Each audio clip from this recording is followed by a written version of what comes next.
There's really so much to talk about. And I suppose I could say there's so much to talk about these days. But perhaps there's always so much to talk about, but our focus has been led away. And the things that are now turning out to be important have been downplayed or ignored or covered up.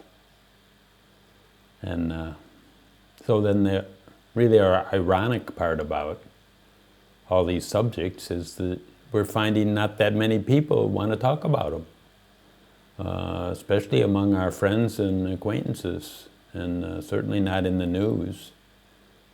And so then how is this all going to be a surprise when it falls down on our head? Shouldn't we be discussing, debating, think tank? They have think tanks about international relations, but what about think tanks about sustainability of life? So we've been living in a modern age from many generations, really, not that many, but a couple hundred years. And the modern age relies on things that are not readily available in nature. In other words, in olden times, or even thousands or tens of thousands of years ago, whatever was useless was thrown away, discarded. And of course, nature welcomed whatever we threw, because it was all organic and it just went back into being the raw materials of nature. And organic meaning it's a chemicals based on carbon, and they get digested and biodegraded. But even things that weren't organic, if we had a stone hatchet and it broke, we could throw it away because the rock of the stone was inert. It didn't interfere with anybody's bodily processes. But nowadays, the things we're still habituated to discard into the atmosphere, into the water, into the land, they can't be digested, and they're actually damaging to other forms of life and to our own form of life. And so these are what you could call side effects of modernity. And the side effects are multitudinous, many, many, many. And I don't know if we're just discovering them or if we already always knew about them, but a lot of it has to do with what we're throwing into nature, like chemicals and waste products called air pollution, water pollution, land pollution, and all of life that lives on that land and breathes that air and or lives in the water. My body's polluted too. I'm toxic, and so are you, and so is all animal life. And now they're saying that all water has plastic in it. The plastic it breaks up physically into smaller and smaller particles. They call it nano. Nano is a size measure. But it doesn't go beyond that. It doesn't get digested. It doesn't get reformed into another compound. It's still that little plastic thing. Well, maybe it's not damaging as far as poison, but it's clogging the system. Biology, it doesn't know what to do with all this roughage, these plastic bits. So then this activity, coupled with mass resource usage and overusage, deforestation, and the way we do agriculture, soil erosion, and pesticides that are poisoning the birds and the insects that all of plant life depends on. And actually the loss of habitat, so many species daily, hourly maybe, are going extinct. And of course, science says that 99% of all species that are wherever on the planet are already extinct. But anyhow, why speed it up? We should keep a few million around. So this is there's the one that we're most focused on seems to be this greenhouse gases now. So then burning fossil fuels creates carbon dioxide. There's also methane, which comes from farming and comes from melting permafrost. And so then I don't think anyone denies global warming, because just look, I mean, the glaciers are all melting. The poles are retreating. But the questions are, is it happening anyway? Or of course, we're probably contributing to it with the greenhouse gases, but is it all man, or is it happening anyway? Or I don't know if it, I don't want to get into that, because I really don't want to get into any of these subjects. I'm just kind of drawing a broad background of the foundation of where we as mankind in living in modernity have found ourselves, or placed ourselves actually. So these are all of the natural, more natural things, changes in weather and so on and so on. But on the other hand, we have some radical societal changes also, that society is not functioning like in cohesion, that people are feeling that they're being taken advantage of, that their government is not fair, that the laws are tilted, that maybe nobody cares if somebody's rich, but they care if they're so poor they can't afford housing or education for their children, or even put food on the table, or clothing, or some, a modest lifestyle.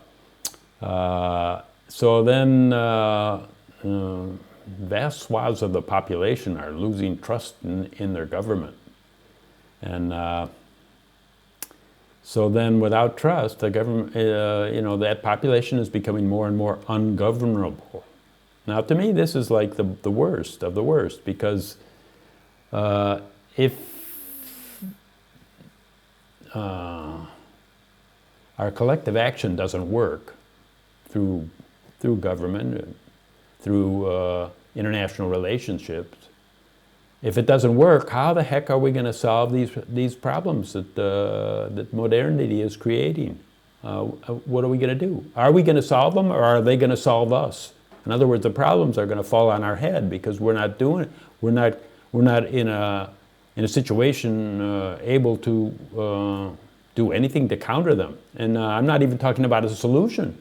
I'm just talking about, how about learning to live with it? What are we going to do with global warming, with rising sea levels, with changes in crop and horticulture? Are we going to be able to make these changes and still, not me, I'm going to be long gone, but how about humanity? How about our younger generations, our grandchildren, and so on?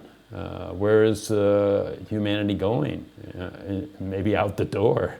I don't know, but nobody's really thinking about it. So then, that's my big question. That's what I really want to be the subject to talk about, is, why are we not talking about these things?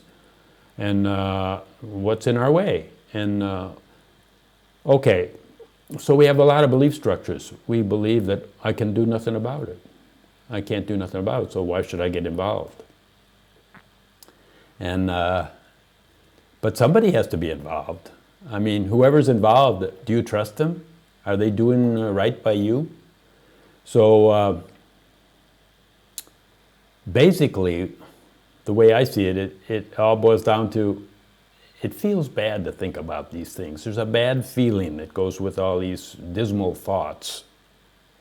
And I just don't want any more of that bad feeling in my life. So then, in order to consider the problems of humanity, or of my society or of my village or of my family.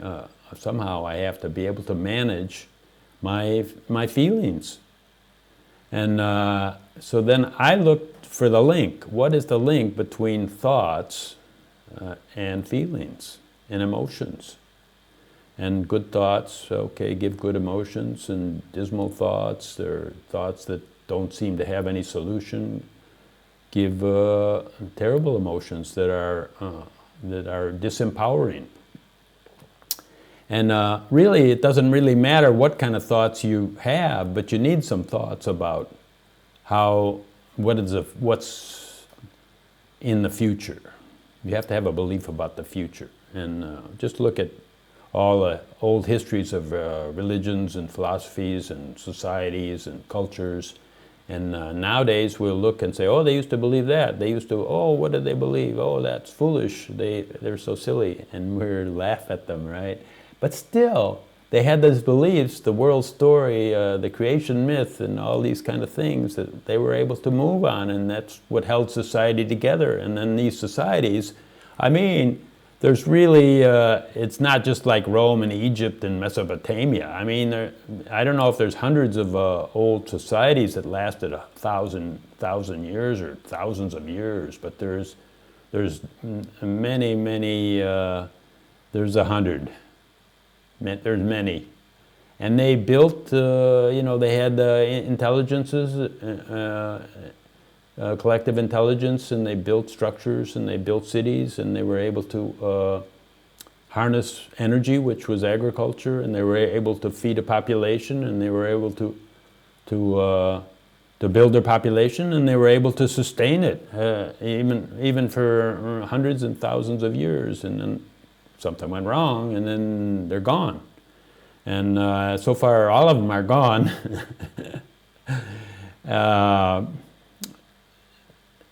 A few old ones are around. China maybe is one of the oldest. So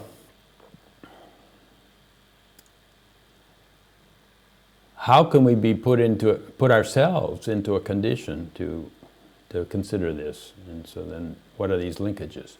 So coming to more the point of where I want to lead this discussion is, I was put in touch with Stoic philosophy a few months ago, and I read this book, Meditations of Marcus Aurelius, and it was in about 160 A.D.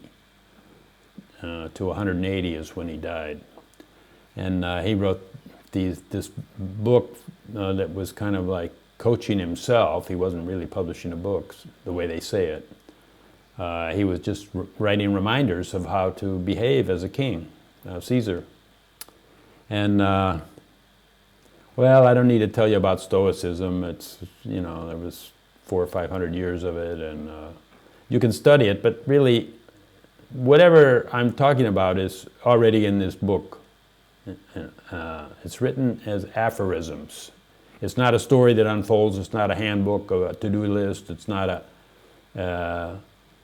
it's a guide, but aphorisms means bits of wisdom. So then you could open it at any page and read any part, and then you could digest it, take it in. It doesn't depend on what went before. So then, wisdom, what is wisdom? Well, it's looking at your behavior, at different behaviors, and the thoughts that produce those behaviors, and are they productive or are they counterproductive? Are things getting worse? Is society breaking up? Am I creating more turmoil? Are people going to come back at me because I did this to them? And is it all just...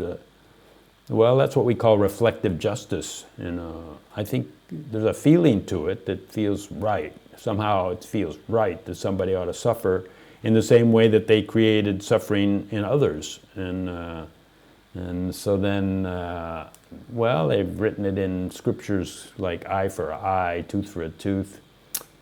But, and now we call it tit for tat with sanctions and all that. But it doesn't really work. You know, it builds the turmoil. It builds a bad situation instead of diffuses it. And I'm not saying that it's just doing nothing will diffuse it, but somehow there's got to be another solution. So then, what I'm talking about here is the feeling of it. The feeling, what feels right. By our feeling mentally, we can understand that it's not, it's not going to work. It only works when there's such a unbalanced power, like I'm the master, you're the slave, I'll make you do what I want. And nowadays, the unipolar world is becoming multipolar world, and so there's more than one master, and so that's not the way to go. So how to consider all these problems is to look into your own emotionality. And then emotionality, what is that? It's like when I feel troubled. When I feel troubled, I have no peace of mind. So then we're looking for peace of mind, or we could call it equanimity. Equanimity means I'm well balanced, that nothing throws me off, that every person that comes by me and does something that I didn't expect or don't wish to happen is not going to throw me into a large reaction. And but it's not that I'm inert. It's not that I'm totally pacified. It's just that I can still act, but I act from a center. I act from a feeling of being myself, and not of off balance from reacting to the other. And I say that you can see all the options in a better way, and then do what's right for right now, and not go by old rules, old scriptures, or old trauma from your childhood, but just take a look right now and see what's needed, or what seems to be the best, and give it a try. I mean, I can't tell you what's the best. You have to determine that for your own life. So then, that's what's in this book.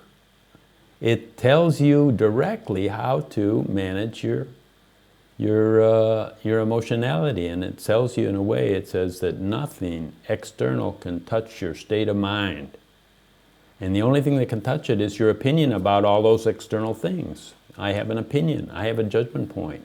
I believe that this is right, this is wrong, and so then, if I change that opinion, then my feelings will change.